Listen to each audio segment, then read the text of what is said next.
సూర్యవంశ తేజమున్న సుందరాంగుడు పున్నమి చంద్రుడు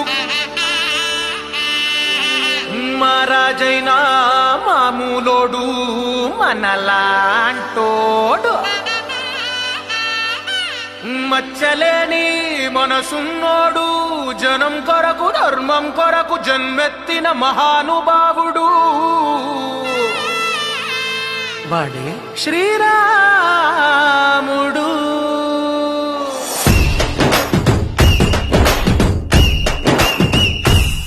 హే రాములోడు వచ్చినాడు రో దందసదీయ శివధనస్సు ఎత్తినాడు రో నారి బట్టి లాగినాడు రో దందసదీయ నింగికెక్కు పెట్టినాడు రో బళబళ బళ బెళ్ళుమంటూ ఆకాశాలు కూలినట్టు బళబళ బళ బెళ్ళుమంటూ దిక్కులన్నీ వేలినట్టు విలవిలమలు వెళ్ళు విరిచి జనగరాజు అల్లుడాయరో. చక్కగా చదువుకోండి. మంచి కార్యక్రమాలు మా యొక్క ఫ్రెండ్స్ ఫ్యామిలీ క్లబ్స్ వాళ్ళు నిర్వహిస్తున్నారు. మా యొక్క రాఘవ్ గారి యొక్క నేతృత్వంలో ఒక గొప్ప సైన్యానికి ముఖ్యమైనటువంటి అధ్యక్షుడు మా రాఘవ్ గారు. ఇక్కడ నాకు చూస్తే చాలా ఆప్యాయత కలిగింది. ఎందుకంటే ఇక్కడ రామాయణంలో అన్నదమ్ములందరూ కూడా శ్రీరాముని మాట ఎక్కడైతే జమదాటలో అలాగే ఈ ఫ్యామిలీ క్లబ్ లో ప్రతి ఒక్కరు కూడా రాఘవ్ గారంటే అంత అభిమానం, అంత ప్రేమ. వారు కూడా ఇంత అభిమానంతో ఇంత ప్రేమతో ఫ్యామిలీ క్లబ్ నిర్వహిస్తారు. ఇంకొకటి మా రాఘవ్ గారి గొప్ప విశేషం ఏంటంటే ఎక్కడ ఏ అవసరం ఉందో ఈజీగా పట్టగలడు. ఈ అవసరాన్ని ఎవరి చేత తీర్చిస్తే బాగుంటుందో అని చేయగలడు.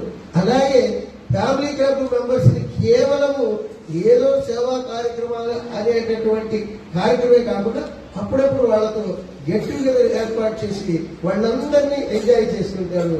అది వారికి ఉన్నటువంటి విశిష్టత. ఇంత చక్కటి కార్యక్రమాన్ని ఇక్కడ నిర్వహించడానికి అవకాశం ఇచ్చినటువంటి ఈ స్కూల్ యాజమాన్యానికి నేర్పినాడు రామ రామ రామ రామ రామ రామ రామ రామదండులాగా అందరొక్కటవుదామా. రామ రామ రామ రామ రామ రామ రామ రామదండులాగా అందరొక్కటవుదామా.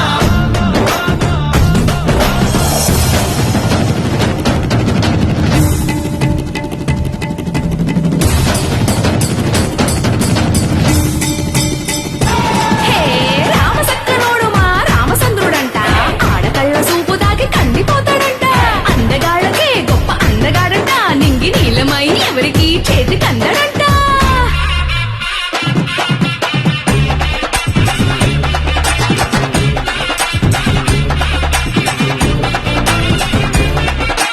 శివుడల్లే పుట్టినాడు రో దందసదీయ దేవుడల్లే ఎదిగినాడు రో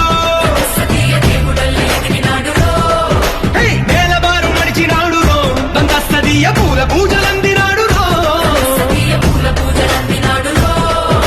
పదుపదమని వంతనేసి పెనుకడలిని దాటినాడు. పది తలలున్నవాణ్ణి పట్టి తాట తీసినాడు. అడు తలుపుకి చావు దెబ్బ తప్పదండు చెప్పినాడు. రామ రామ రామ రామ రామ రామ రామ రామదండులాగా అందరొక్కటవుదామా.